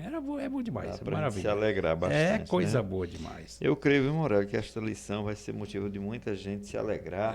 Com certeza. Porque às vezes a gente estuda a escatologia e cria polêmica, cria confusão, muita gente fica com medo, né? A gente tem medo do apocalipse, tem medo. É verdade. Mas na verdade é para a gente se regozijar, porque se alegrar, é o tempo em que Deus vai restaurar todas as coisas, né? É o tempo da restauração. Em que o mal vai ser por fim vencido de forma definitiva, né? Verdade. Podemos ir para o último? Pode. O último nós temos aqui um subsídio muito interessante. Vamos já ver. Eu acredito que vai ajudar muita gente a entender o estado eterno. Vamos só ler a sinopse, né? Vai lá. A vida eterna é descrita na Bíblia como um rio, uma árvore, lugar sem males e a presença eterna. O terceiro tópico, que tem como título o estado final de todos os santos, né? E o título do primeiro subponto é o que todo crente salvo deve esperar. Já é uma pergunta, mas eu incrementei aqui um pouco. A Bíblia nos chama de peregrinos e forasteiros, né? Sim. Assim como os patriarcas foram. O que os crentes devem desejar mais ardentemente? Acho que está condizente aqui com o ponto, né? O que todo crente salvo deve esperar. Bom, observando os conceitos hoje que estão sendo ensinados nas igrejas, a gente vê que já não é mais esse conceito. O conceito parece que é presente. Eu quero um Deus presente e imediatista, que resolva meu problema agora. Um gênio da lâmpada. Pronto, como o gênio da lâmpada. Meus pedidos, né? Nós sabemos que Deus, Ele conhece as nossas necessidades. Ele sabe o que é que eu preciso, você precisa, não é verdade? Entendeu? Então, o que Ele espera que nós tenhamos no nosso coração, primeiro, o desejo de saber que existe algo melhor do que o que nós estamos vivendo. Porque se nós não esperamos algo melhor, então nós vamos ficar satisfeitos em estar aqui com a casa boa, com o carro bom. Para que eu quero ir para o céu se aqui já é o céu? Mas quando a gente olha para essa vida, a gente vê o quê? Que é uma vida cheia de problemas. Por mais que você tenha dinheiro, por mais que você tenha uma posição alta, isso não vai tirar você. É coisa temporária, né? Entendeu aí? Então, para tentar responder a pergunta, né? O que é que deve esperar? O que é que deve pensar? No estado eterno. Trabalhe, faça suas obrigações, viva como um cidadão da terra, lembrando que antes disso você já é um cidadão do céu. Então, como é que eu sou cidadão do céu e não me lembro dessa pátria? E hoje nós estamos vendo exatamente isso. Muita gente fugindo a essa realidade. Não, é agora, não, besteira, confissão positiva, a prosperidade. Olha, isso não é um pensamento correto com respeito a Bíblia. Não é bíblico e nem eterno. Eu tenho que ter tudo isso aqui, conforme eu disse agora há pouco, como se não tivesse. E se não tiver, também o crente deve continuar na mesma. E outra coisa, quando eu vou para a primeira carta de Paulo aos Coríntios, no capítulo 15, versículo 19, naquela época que Paulo escreveu, ele disse uma coisa muito certa. Se nós tivermos Cristo somente nessa vida, nós seremos os mais infelizes e miseráveis dos homens. Por quê? Porque realmente na época de Paulo, na época de Pedro, era perseguição, era morte. Ser crente implicava em quê? Perder a sua própria vida. Então, realmente, olhando por esse ângulo, eram os mais miseráveis. Só que Paulo, a sua visão, ela ultrapassava, ela passava para outra dimensão, então ele morria e disse, eu não estou nem aí, já estou sendo oferecido, estou feliz, porque combati o bom combate, acabei a carreira e guardei a fé. Essa é a visão correta, é essa. Mas a gente está perdendo, Josué, muita gente está perdendo essa visão, infelizmente, né? Por causa dessa Muita quantidade gente já de doutrina. Já não pensa na vinda de Cristo. E tem mais. Você pode observar, pastor Josué, que pouca gente se interessa em pregar isso nas igrejas, e as igrejas ofereceram um ensino sobre a eternidade. Graças a Deus tivemos uma conferência escatológica, né? Agora. Eu reafirmo o que eu disse lá na igreja. Nós tivemos uma excelente conferência escatológica dentro de uma posição que é a posição que a Assembleia de Deus aceita, né? Que é a posição dispensacionalista, clássica, pré-milenista, pré-tribulacionista. Esse é o nosso conceito. Arrebatamento secreto. Arrebatamento secreto, entendeu? Jesus volta em 2 fases, ele volta para arrebatar sua igreja e vem depois com a igreja. São conceitos. Alguém diz assim, não, isso é coisa nova. Não, eu lhe provo, se você for lá em casa, eu lhe mostro um livro chamado Dispensacionalismo antes de Darby. Ele vai mostrar toda a história que isso começou desde os apóstolos. Agora, nos últimos dias, estão querendo agora misturar as coisas. Só reforçando e aqui, o pastor Juliano Fraga, ele falou com muita clareza, só quem não entendeu porque não quis, mas ele falou com clareza, com simplicidade, o que nós pensamos. Deixa eu até recomendar o vídeo aqui, né? Pois não? Do pastor Juliano, que esteve conosco, né, gente? Nos deu aqui a honra de estar aqui no canal Bereano Pentecostal, onde ele contou o testemunho dele, e ainda tivemos aqui um bate-papo sobre teologia, né, diversos temas. Isso. E principalmente sobre a escatologia. Recomendo aos irmãos assistirem, viu? Mas vamos prosseguir aqui, né, Morelli? Vamos lá. O segundo subponto é: viveremos todos em unidade. E aqui tem uma perguntinha meio complicada. Eita, Jesus, vamos lá, né? Hoje os cristãos se dividem em inúmeras denominações. Não vamos nem citar aqui, né? Nem a pensar. Assembleia é uma delas. A Assembleia de Deus é uma delas. E lá no céu, vai ter o cercadinho para cada um de nós, vai ter uma... Aqui é dos assembleanos, aqui é dos batistas, aqui é dos presbiterianos. Como é que vai ser lá no céu? Esse povo vai continuar nas suas trincheiras ou vamos... Traga aí, pastor. Eu posso entender o seguinte. Salvação é algo interessante e precisa ser estudado com muito detalhe. Tem gente que não acredita no tribunal de Cristo. Tá? Ele confunde o tribunal de Cristo com o trono branco. Não. O tribunal de Cristo, eu digo sem medo de errar, é um tribunal só para crente. Ninguém vai ver num tribunal de Cristo um testemunho de Jeová ou um indivíduo de qualquer outra religião. Só vai estar cristãos. Aceita, né? Agora imagine, eu vou dizer o que eu penso e eu tenho certeza que eu não estou errando. O que vai acontecer nesse tribunal de Cristo é que Deus vai tirar as arestas. Lá, aquele que não acredita naquela doutrina, que brigava pelaquela doutrina, ele foi salvo. Porque a Bíblia diz que uns vão receber galardão e outros não vão receber galardão. Por quê? Porque o galardão ele vai ser dado de acordo com a maneira como ele trabalhou para Deus, se foi certo de verdade. E o fogo vai provar. Se a obra dele foi feita em ouro, o ouro vai brilhar mais. Se foi feita em prata, vai brilhar mais. Se for pedras preciosas, também vai. Agora, se for feita de madeira, de feno, de palha, queima. Mas ele diz, mas o tal ainda será salvo. Então, no meu entender, todas essas dificuldades, pastor Josué, que nós estamos vendo hoje, calvinismo versus arminianismo, pré-tribulacionismo vezes mesos, vezes pós, não é verdade? Amilenismo vezes pré-milenismo. Pronto. É uma quantidade de correntes, não é verdade? Assembleianos, pentecostais, neopentecostais, tradicionais. Menino, é tanta coisa no nosso meio. Então, no tribunal de Cristo será dito o certo. Então, todos aqueles Alguém vai estar certo, alguém vai estar errado. Vai, com certeza. Agora, como a salvação não é por obras, Você creu e se salvou? Agora o que é que vai acontecer? O seu galardão pode diminuir. Se você não estiver ensinando verdadeiramente dentro da corrente certa, eu corro o risco, né? Nós corremos o risco, não é verdade? Mas imagine se a nossa corrente estiver certa. Então nós vamos receber um galardão maravilhoso. E aquele irmão que ensinou errado, alguma coisa assim, a posição dele era outra, ele vai perder. Eu digo até, Maurélio, que a Bíblia diz que na eternidade, né, não haverá choro, não haverá pranto, né? Deus vai enxugar dos nossos olhos todas as lágrimas, mas haverá sim um momento de tristeza, de choro, porque quando for no tribunal de Cristo, o Senhor vai repreender duramente, né? O que nós tivermos feito, que realmente for repreensível, ele vai nos dizer ali naquele momento. Com certeza. Então vai ser momento da pessoa achar a cabeça, quem sabe correr lágrimas nos olhos, né? É verdade. É claro que depois haverá o consolo total, porque estaremos livres para sempre de todo o perigo, né?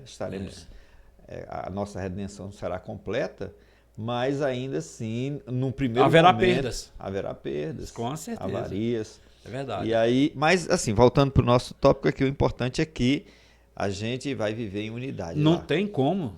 Não pode haver um céu dividido em um céu com seus cercadinhos. Não, é só um cercado só. Um pastor, tá bem claro, um pastor e um rebanho.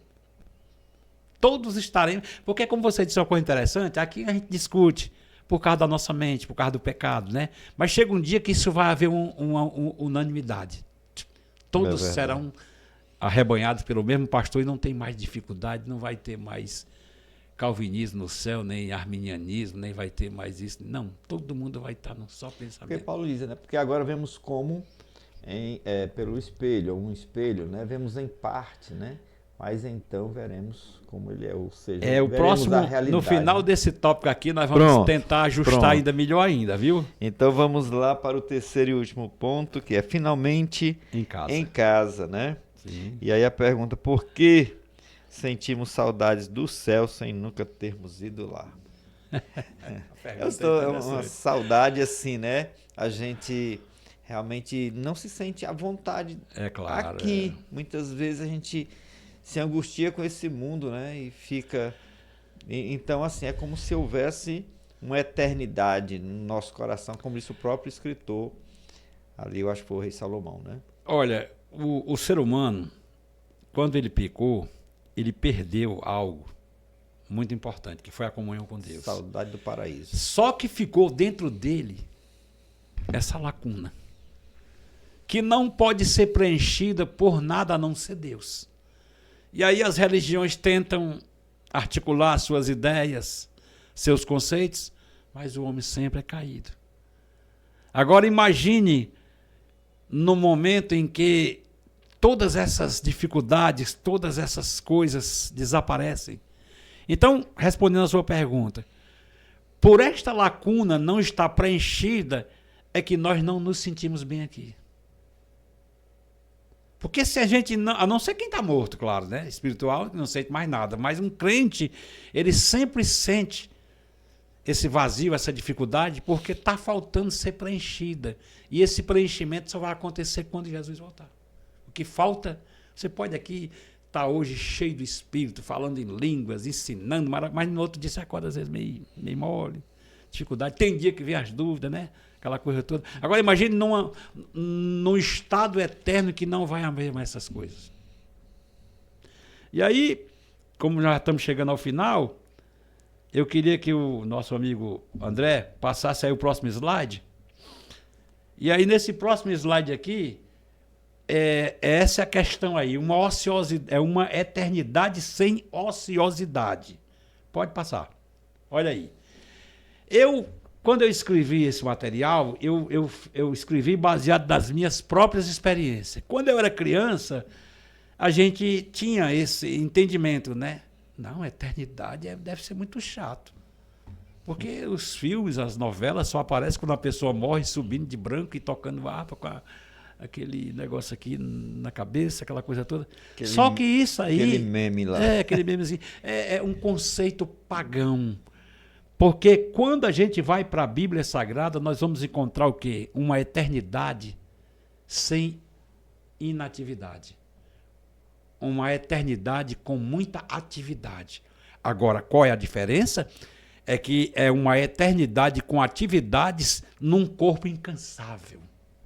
Imagine você agora trabalhando para Deus sem precisar derramar uma gota de suor, sem cansaço. Eu acho que um dos trabalhos que nós vamos ter na eternidade, Maurélio, é conhecer Deus, né?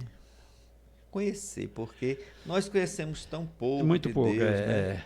Que é nos ensinado através da teologia, isso, é verdade. através de autores, aquilo que a gente também aprende na palavra, mas nós vamos ter a eternidade para todinha para terminar adorar de ele, adorar, né? e complementar o que faltou. Conhecer, Com certeza. Conhecer Jesus. Paulo até ele dizia que desprezava tudo que ele tinha, né? Pelo alvo, o alvo maior de conhecer verdade, a Cristo, né? De ganhar a Cristo, ganhar que ele Cristo, diz, né? É verdade. Mas, para a gente, já estamos chegando ao final, Sim. Com certeza, eu trouxe aqui 5 tópicos, bem rápido, Fala aí. do que poderia ser a eternidade. Uma maneira, isso que eu vou mostrar, é o que pensa Mike Pirham, é o que pensa Schaffer e tantos outros teólogos, entendeu? Dentro de uma linha mais bíblica, né? Porque tem. Mas veja bem, o que é que nós podemos entender como é que seria o estado eterno? Através de 5 coisas. Primeiro, pode passar a primeira aí. Olha aí, refrigério. Eu tenho certeza que lá haverá um refrigério, um descanso, como nunca visto. Por mais que você tenha dinheiro, por mais que você esteja no hotel 7 estrelas lá em Dubai, né, que já tem, né? Mas não se compara. É coisinha diante do que tem na eternidade. Eu achei interessante que esse refrigério, uma vez eu lendo com mais detalhes, e ele fez uma comparação muito interessante. Ele imagine, você trabalhou a semana todinha. E aí terminou a semana, você chega em casa no sábado, no sexta-noite, cansado, trabalhou muito. Então, o que é a primeira coisa que você quer? Descanse. Como é esse descanso? Uma banheira, talvez com água quente, morna, balançando ali, um chamatezinho para recuperar. Então, você pode imaginar na eternidade, você não tem mais necessidade de nada, não haverá correria, não haverá conta para pagar, nem WhatsApp, nem nada dessas coisas que a gente vive correndo, não. Refrigério. E tem mais. E aqui que me chama mais atenção é isso aqui. O verso 21, capítulo 21, versículo 4. Ele enxugará os olhos, dos seus olhos as lágrimas. Não haverá mais morte, nem haverá mais pranto, nem lamento, nem dor, porque as primeiras coisas já estão passadas. Uma vez uma pessoa me perguntou e disse, mas quer dizer que Jesus na eternidade vai estar passando com o lenço dele de um por um? Não, isso aí é simbólico, aí é uma maneira de consolo. Porque na eternidade haverá um consolo tão poderoso na nossa vida que não haverá lembrança. Por exemplo, aqui na Terra, vamos supor um exemplo. Uma mãe que criou seu filho e ela morreu crente e ele descrente. Aí alguém pergunta, vixe, quando chegar no dia do julgamento, essa pobre dessa mãe vai sentir muito quando o filho for condenado ao inferno? Não. Isso não vai acontecer. Por quê? Porque nós estaremos em uma outra natureza. Lá não vai haver mais esse sentimento que nós temos. Jesus ele ensinou isso aos saduceus quando ele disse bem claro, na eternidade não se casa nem se dão em casamento, mas seremos como os anjos. Então não vai haver esse sentimento. Hoje o meu filho é meu filho, tudo bem. Na eternidade, se ele chegar junto comigo lá na eternidade, eu não vou ser mais o pai dele, nem ele o meu filho. Seremos seres glorificados. Então não vai haver lembrança. Como os anjos. Como os anjos. Então não vai haver lembrança. Uma mãe não vai ver o seu filhinho sendo condenado, recebendo a condenação. Não vai existir isso. Por isso que ele usa essa expressão. Isso é só aqui na Terra, né? Isso é só aqui na Terra. Essa dor é só aqui. Estou dizendo assim, essa ligação... É só aqui, né, por conta da nossa natureza. Familiar. Só que Jesus, pastor Josué, ele ensinou muito sobre isso, que nós devemos sempre estar um pouco distante disso.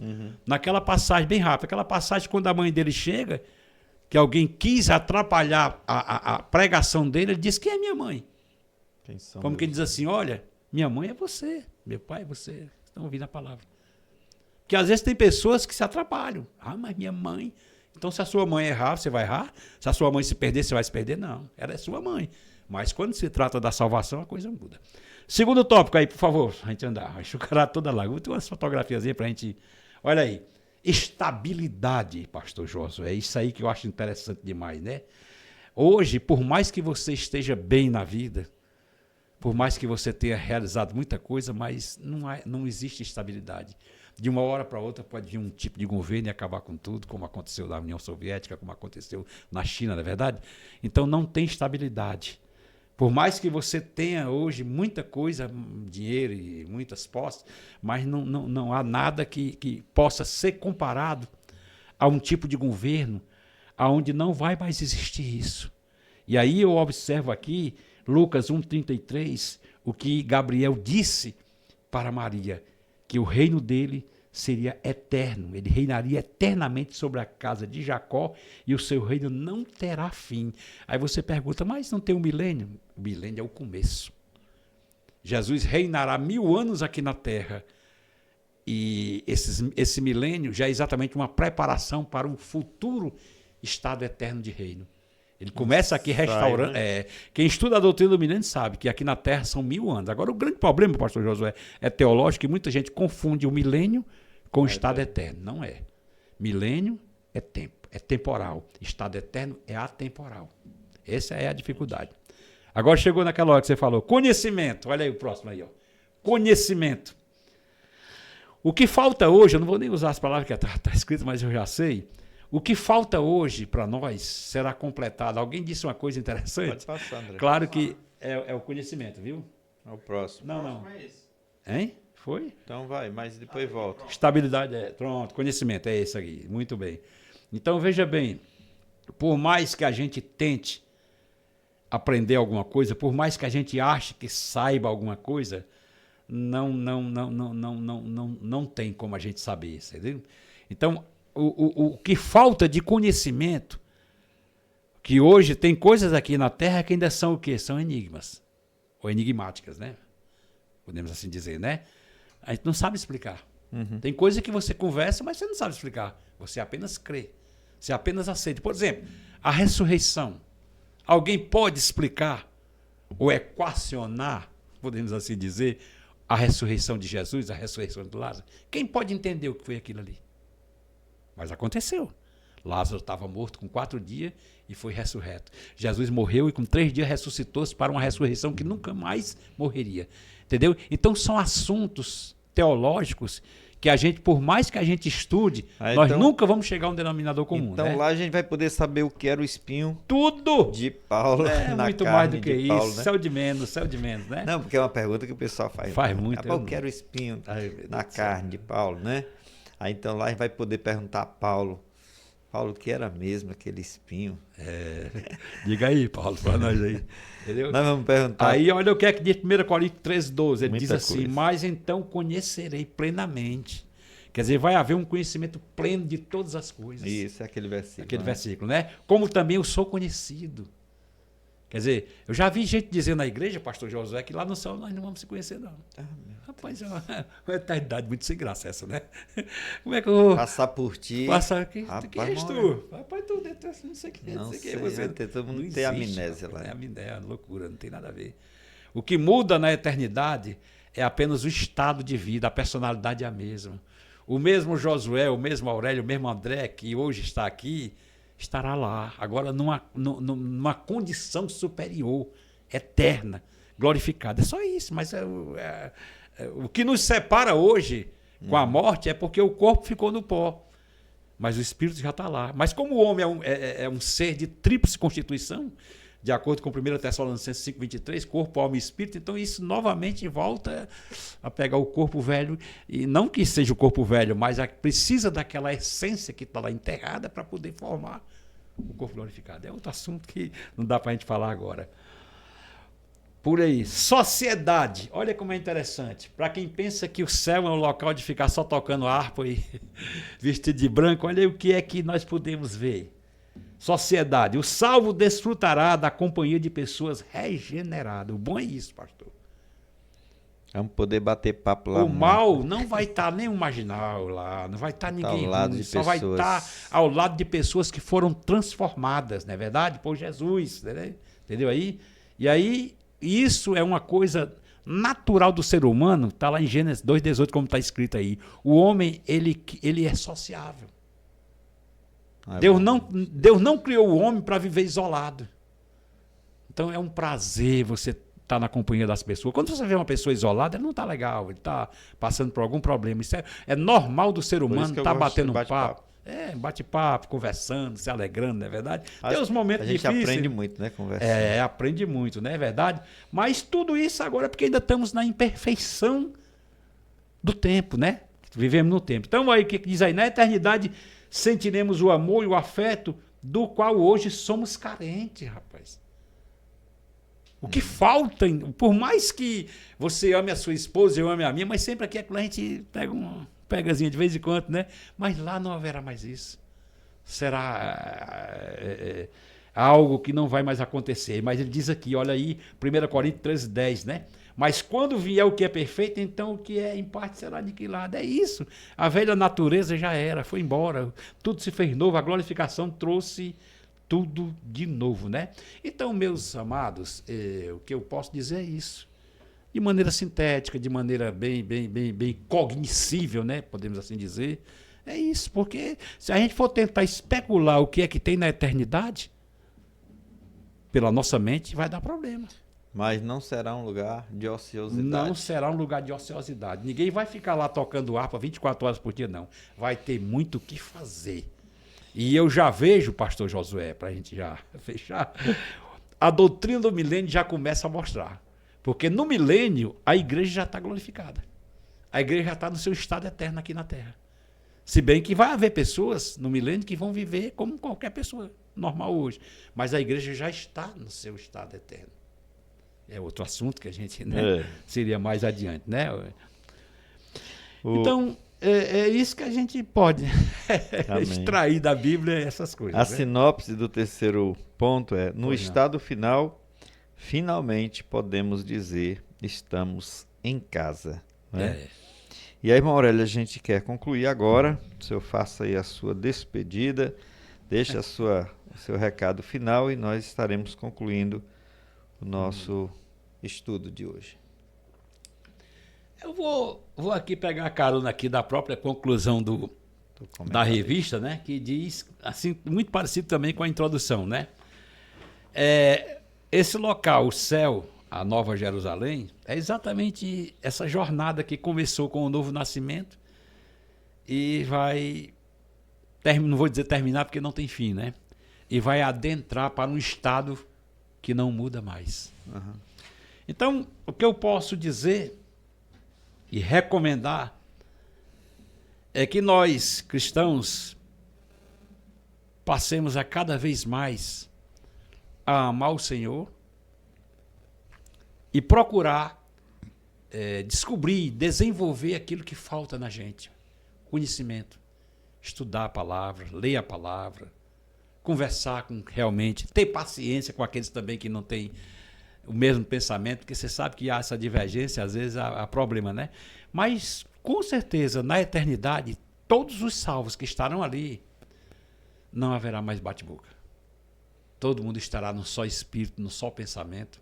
É como disse a palavra, um só pastor e um só rebanho. Se você olha para um rebanho de ovelha, o pastor na frente, você vê as bichinhas tudo andando, em ordem, né? Ninguém diz nada, nenhuma briga com a outra. Ovelha. Agora bode não, bode é bicho trabalhoso. Quem é do interior sabe disso, né? Então, na eternidade, para a gente terminar, é o local onde teremos o quê? Um pastoreio eterno. Alguém que vai estar cuidando de nós por todos os séculos dos séculos. Recomendo para os nossos ouvintes aqui do canal Bereano lerem a Psiquiatria de Deus. É um livro muito interessante que ele Psiquiatria de Deus. Nele, é o autor? Charles, eu não me lembro bem aqui, mas eu posso até mandar para ti. Eu tenho aqui ele em PDF. Então é Charles e alguma coisa, não me lembro o nome, mas é um livro muito bom E são 4 assuntos, e um deles é o Salmo 23. Ele explana o Salmo 23 assim, de uma maneira compreensível, que não tem como você não entender. E às vezes, quando eu leio esse livro, que eu já li não sei quantas vezes, eu tenho ele em papel e tenho ele no PDF, né? Então, toda vida que eu leio esse livro, eu me alegro em ver como um pastor de verdade é diferente. E na eternidade será assim.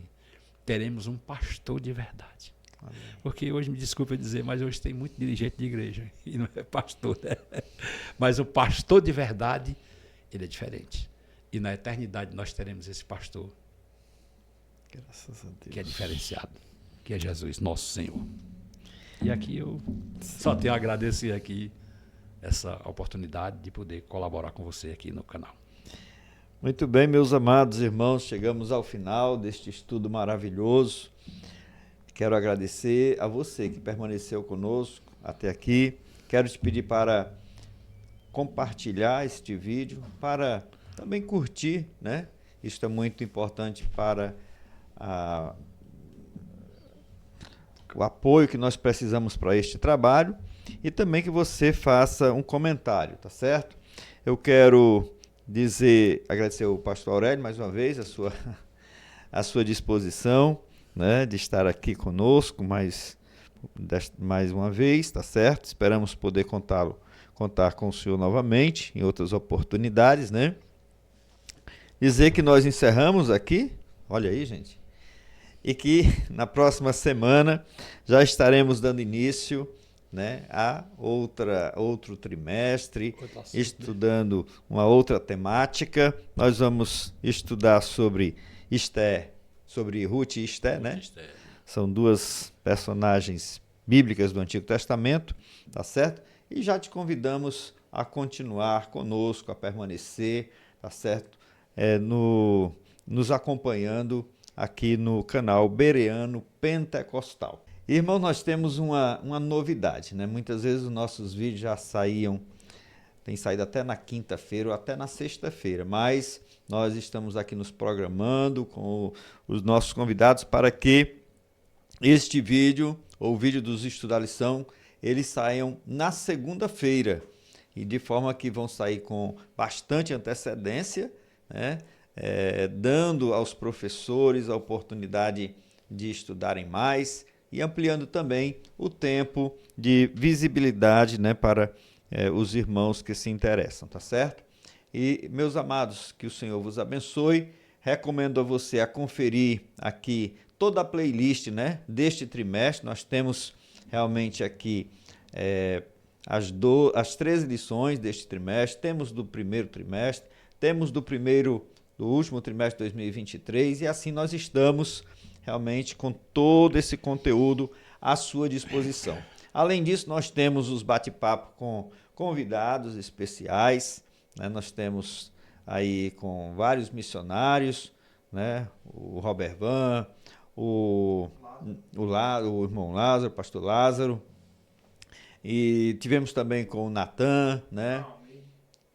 Tivemos também com o Fran. E assim, meus amados irmãos, e o último foi com o pastor Juliano Fraga, né? Muitos irmãos já assistiram e esse conteúdo está todo aqui à sua disposição. Além de várias mensagens, né, do nosso pastor presidente, pastor João Gonçalves, e algumas mensagens nossas também estão à disposição, tá certo? O nosso desejo maior, em primeiro lugar, é glorificar a Deus através deste trabalho e também de colocar à sua disposição um material rico para a sua edificação espiritual, para o seu crescimento e seu desenvolvimento na vida cristã. E assim, nós pedimos a sua oração e o seu apoio, em nome de Jesus, e até a próxima.